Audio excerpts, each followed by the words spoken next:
हबीबुल्लाह बन के आए। वो तूर पर कहे या अल्लाह, ऊपर से आवाज आए या मूसा, तूर पर खड़े। और जब आवाज सुनी दिल दे बैठे। कुरान पढ़िए। मैं लाहौर से आया हूं। लाहौर में हजरत लाहौरी ने 45 बरस तक कुरान का दर्स दिया था। मामूली अरसा नहीं है।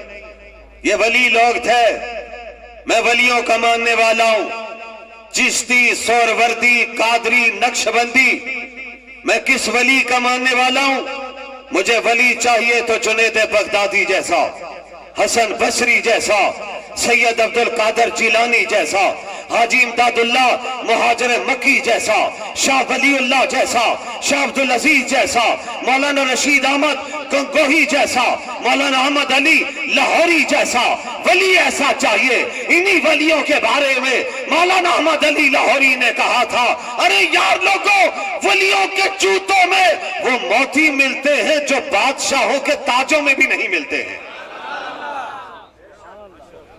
बादशाहतें खत्म हो जाती है, सदारतों के सूरज डूब जाया करते हैं, ताज उछल जाया करते हैं, तख्त उलट जाया करते हैं। हमने तो ये मनाजर बहुत से देखे। बोलते नहीं भाई, भूल गए हो।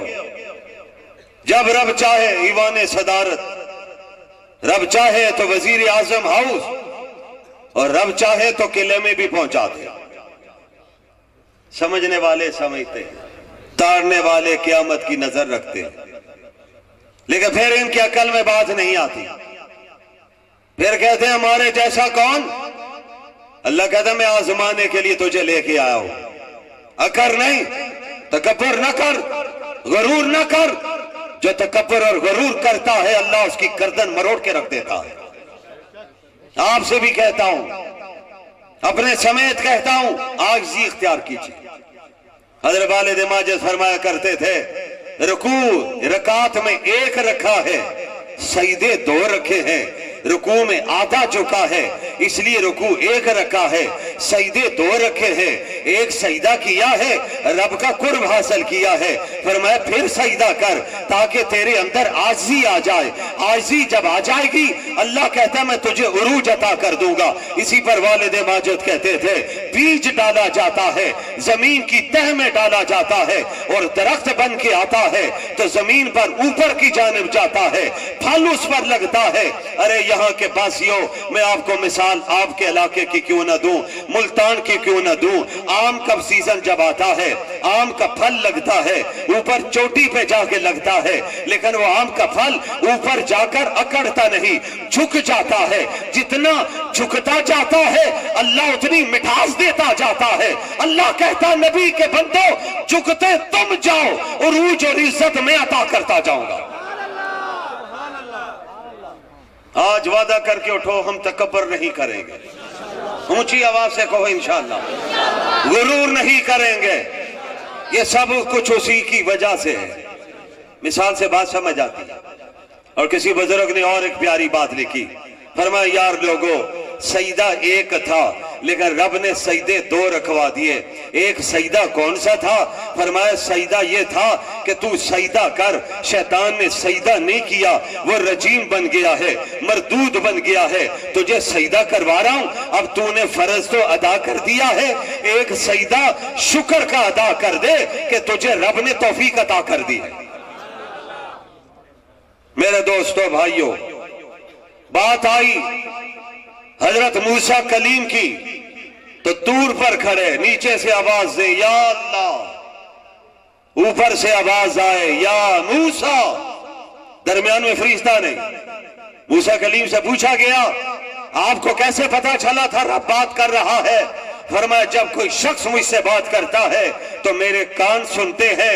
रब जब बात कर रहा था तो मेरे जिस्म का रुआ रुआ सुन रहा था। जब कलाम सुना, कुरान कहता दिल दे बैठे और कहा कलाम इतना प्यारा है तो जात कितनी प्यारी होगी। कहो ना ऊंची आवाज से सुभान अल्लाह, जरा और ऊंची आवाज से कहो सुभान अल्लाह। कलाम इतना प्यारा है तो जात कितनी प्यारी होगी। हजरत सैयद अब्दुल कादिर जिलानी रहमतुल्लाह अलैह बैठे हुए थे। एक औरत आई, बापर्दा आई। उसने कहा हजरत मैं आपकी खिदमत में अपनी शौहर की शिकायत लेके आई हूँ। क्या शिकायत है? मेरा शौहर दूसरी शादी करना चाहता है।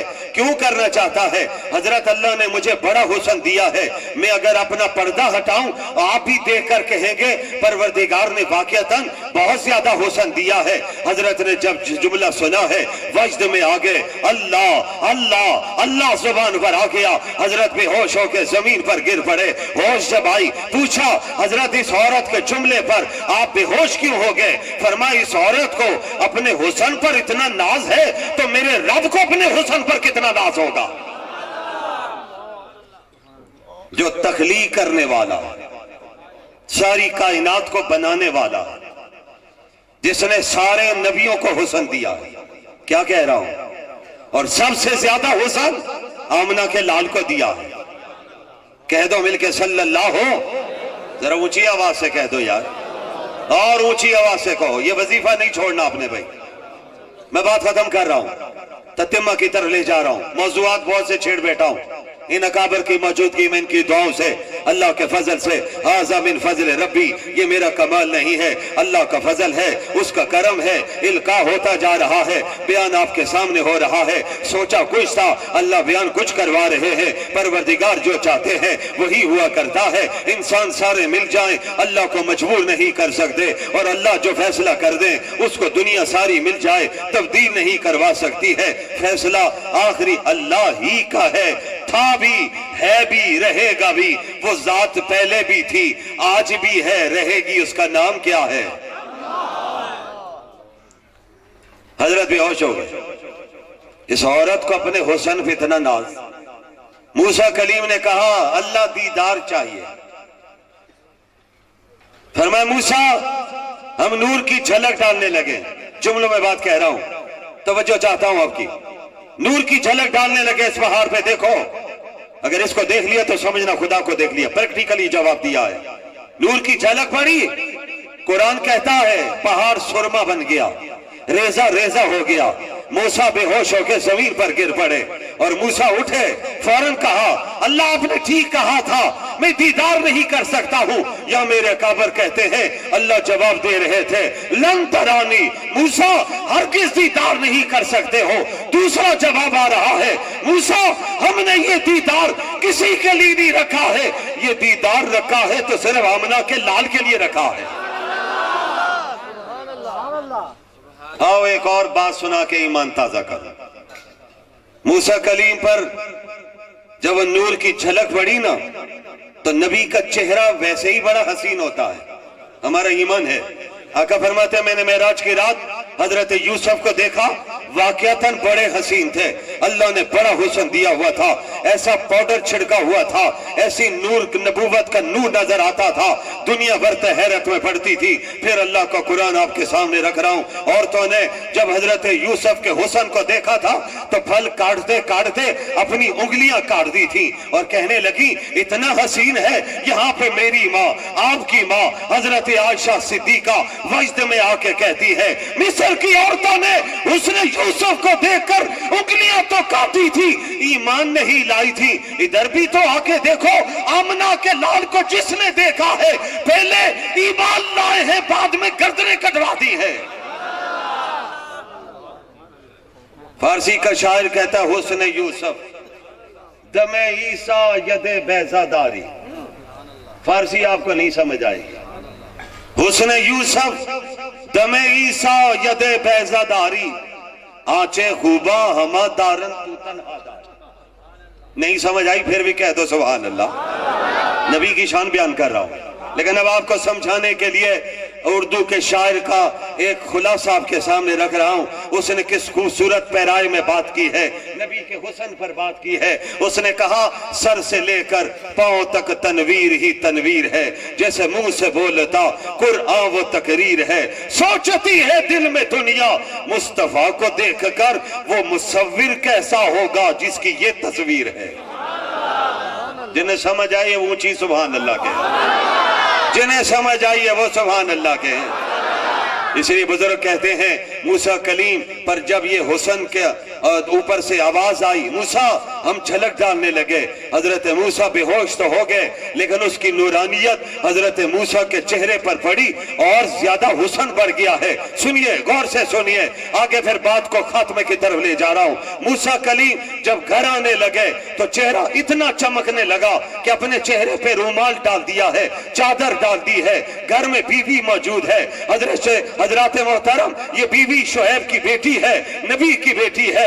इधर भी नबी मौजूद है, रसूल मौजूद है। घर पे आए, रूमाल डाला हुआ, चादर डाली हुई। बीवी ने कहा, मूसा, आज चादर क्यों डाल दी है? फरमाया, सवाल न करो। नहीं नहीं, मैं देखना चाहती हूँ। मियाँ बीवी का ताल्लुक होता है, मियाँ बीवी का एक अंदाज होता है।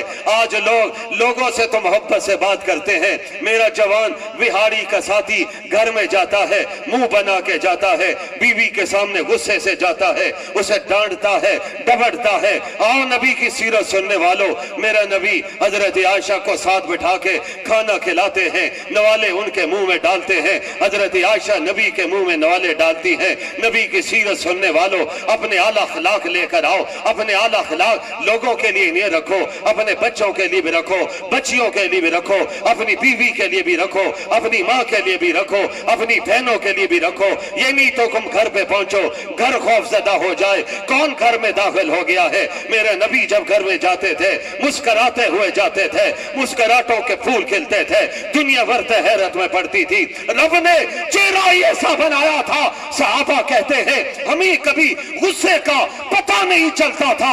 आपके चेहरा मुस्कुराने वाला चेहरा था, हंसने वाला चेहरा था। आप ही तो आए थे, दुनिया में हर तरफ खजा थी, आप आए, बाहर लेकर आए। दुनिया मुरझाई हुई थी, नबी मेरे आए, मुस्कुराते लेकर आए। नबी ने पैगाम दिया है, अखलाक नहीं छोड़ने, अखलाक पहुंचाने हैं। आज जलसा में फैसला करके उठो, हम अपने घरों में भी अखलाक पहुंचाएंगे। ऊंची आवाज से कहो इंशाअल्लाह। घर में बीवी से भी कहो नमाज पढ़े। समझिए, बात समझाना चाहता हूं अपनी सोच के मुताबिक, लेकिन डंडा न उठाइए, थप्पड़ न मारिए। उसका कसूर नहीं, पहले दिन से आपने उसकी तरबियत नहीं की।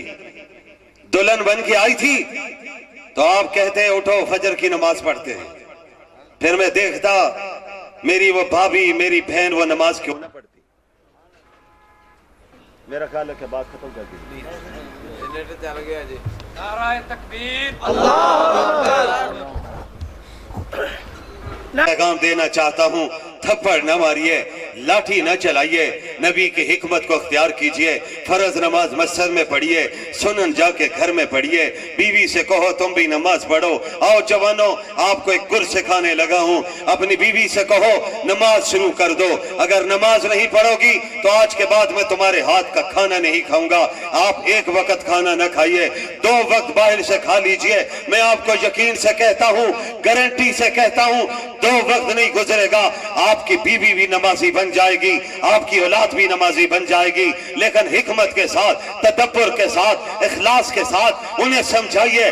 दीन हमें यही कहता है। मेरा जवान, बिहाड़ी के नौजवान, बुरा ना महसूस करना। बीवी मिर्च ज्यादा डाल दे, तुम डंडा उठा लेते हो, नमक ज्यादा हो, थप्पड़ों की बारिश कर देते हो। उलमा बैठे हुए हैं, आपको शरीयत ये इजाजत नहीं देती है, इन बातों पर मारने की तुम्हें इजाजत नहीं देती है। मेरा जवान गुस्से में आता है, एकदम 303 की गोली चलाता है, 3 तलाके दे के घर से भेज देता है। बाद में कभी हजरत मिलता है, मौलाना के पास आता है, बुजुर्गों के पास आता है, हजरत जी गुस्से में तलाक दे दी। अरे खुशी से कौन तलाक देता है? तलाक तो गुस्से में होती है, लेकिन राइट ऑफ तलाक तुझे मिला है, शरीयत ने क्यों दिया है? फरमाया तेरे अंदर जज्बात कंट्रोल करने की सिफत मौजूद है, इसलिए हमने तुझे तलाक का हक दिया है। छोटी बातों पे तलाक न देना, मामूली बातों पे तलाक न देना। अगर तूने तलाक दे दी तो कल अल्लाह की बारगाह में ये औरत पहुंचेगी। इसे किसी वकील करने की जरूरत नहीं, परवरदिगार खुद वकील बन के आ जाएगा। दीन समझिए, दीन समझा रहा हूं, नबी की सीरत भी सुना रहा हूं और अल्लाह के फजल से समझा रहा हूं। इसे हिकमत कहते हैं। हिकमत हाथ से जाने तो नहीं देंगे इंशाअल्लाह, ऊंची आवाज से कह दो इंशाअल्लाह। प्यार से समझाइए, अखलाक से समझाइए।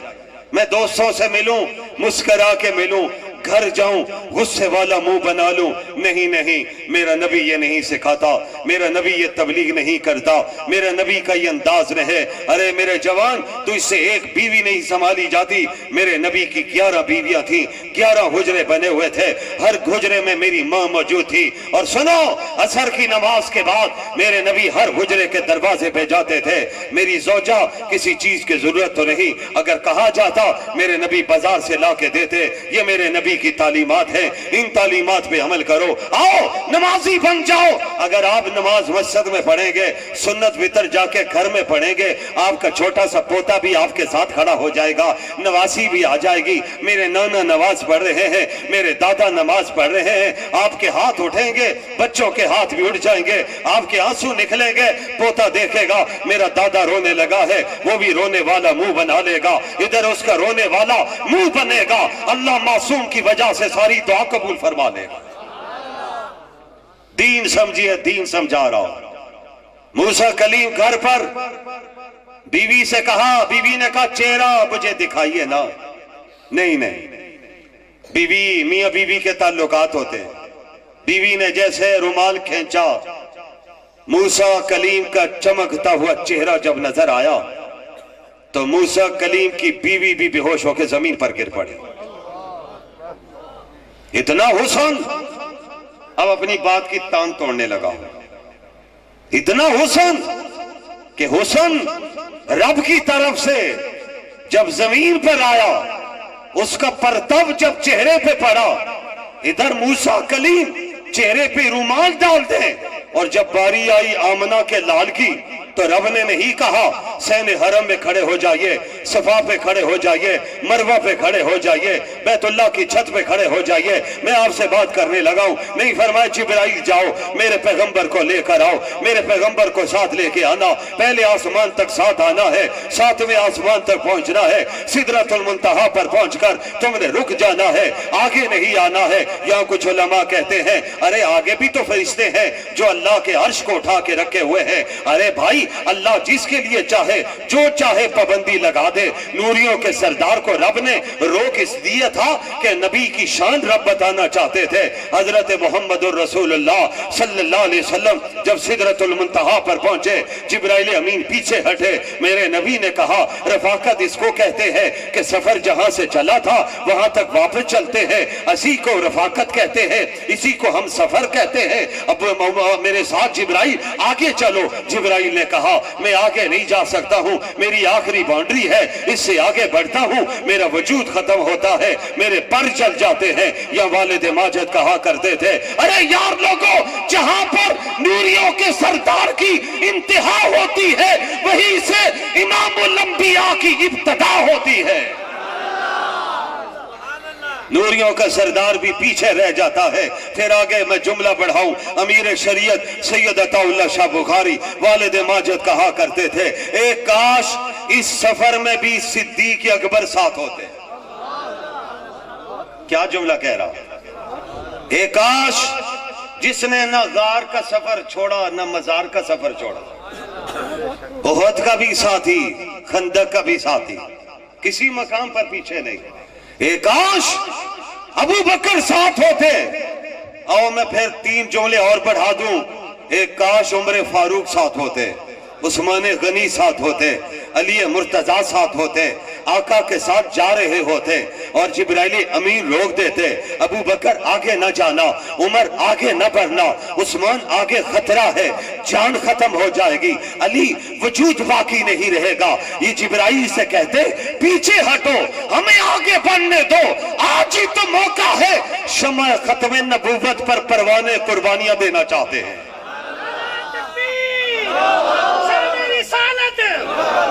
मोहम्मद मुस्तफा खत्म नबूवत, शान सहाबा, जुमला मुकम्मल करूं। हजरत नूह आए, 950 बरस बाद कहा है, लेकिन इल्ला कलील कुरान कहता है छोटी तादाद में लोग कश्ती में सवार हुए थे। और जब आमना के लाल आए, आगाज किया है, पहले दावत दी है, कबूल करने वालों में मर्द आता है, एक औरत आती है, एक गुलाम आता है, एक जवान बच्चा आता है। कौन आया है? ये बच्चा आया है, अली मुर्तजा आए हैं, 8-9 साल की उम्र है। गुलामों में कौन आया है? जैद बिन हारिसा आए हैं। मर्दों में कौन आया है? हजरत अबू बकर सिद्दीक आए हैं। ये कौन औरत आई है? खतीजतुल कुबरा आई है, जिसने सबसे पहले दावत को कबूल किया है, कलमा पढ़ा है, मुतासर हुई है। लेकिन यार लोगों, दावत का आगाज है, 4 अफराद तैयार होते हैं, खुतबा हज्जतुल वदा का मौका आता है, मेरे नबी खुतबा दे रहे हैं, 1.25 लाख कुद्दूसी मौजूद है। फिर आइए जुमलों में बात कह के मैं आपके सामने गुलदस्ता बनाकर फिर आपसे इजाजत चाहता हूं। 1.25 लाख नबी आए, 1.25 लाख रसूल आए, उनमें 313 रसूल आए। 313 में भी 4 और 5 को मकाम मिलता है, 4 और 5 में भी 1 को मकाम मिलता है। इधर आओ, नबी के पास भी 1.25 लाख आए, 1.25 लाख में 313 बदरीयीन आए हैं, बदरीयीन में भी 4 आए हैं, 4 में भी मकाम मिलता है तो 1 सिद्दीक को मिलता है। दुर्फशानी ने तेरी कतरों को दरिया कर दिया, दिल को रोशन कर दिया, आंखों को बीना कर दिया। खुद न थे जो राह पर औरों के हाथी बन गए, क्या नजर थी जिसने मुर्दों को मसीहा कर दिया। आओ, आज खिलाफत का निजाम इस पाकिस्तान की जरूरत है। दुनिया हमसे पूछती है जमीयत उलमा किस निजाम की बात करती है, तो मैं जमीयत का एक कारकुन होने के नाते से कहता हूं, हम इस पाकिस्तान में सिद्दीक की सदाकत का निजाम चाहते हैं, उमर की अदालत का निजाम चाहते हैं, उस्मान की सहाबत का निजाम चाहते हैं, अली की शुजाअत का निजाम चाहते हैं। दुनिया चाहती है अमेरिका का निजाम आ जाए, दुनिया चाहती है फ्रांस का निजाम आ जाए, दुनिया चाहती है यूरोप का निजाम आ जाए। हम उनसे कहते हैं तुम्हें यूरोप से प्यार होगा, तुम्हें फ्रांस से प्यार होगा, तुम्हें अमेरिका से प्यार होगा, हमें मक्का मदीना से प्यार है। तेरी जुदा पसंद, मेरी जुदा पसंद, तुझको खुद ही पसंद, मुझको खुदा पसंद। मतालिब है बहुत, वक्ते दुआ कुछ कह नहीं सकता, इलाही फजल कर इसके सिवा कुछ कह नहीं सकता। इलाही तड़पने फड़कने की तौफीक दे, दिले मुर्तजा सोजे सिद्दीक दे। अब तो चलते हैं मैं कदा से मीर, फिर मिलेंगे अगर खुदा लाया। वाखिर दावाना अनिल हम्दुलिल्लाहि रब्बिल आलमीन।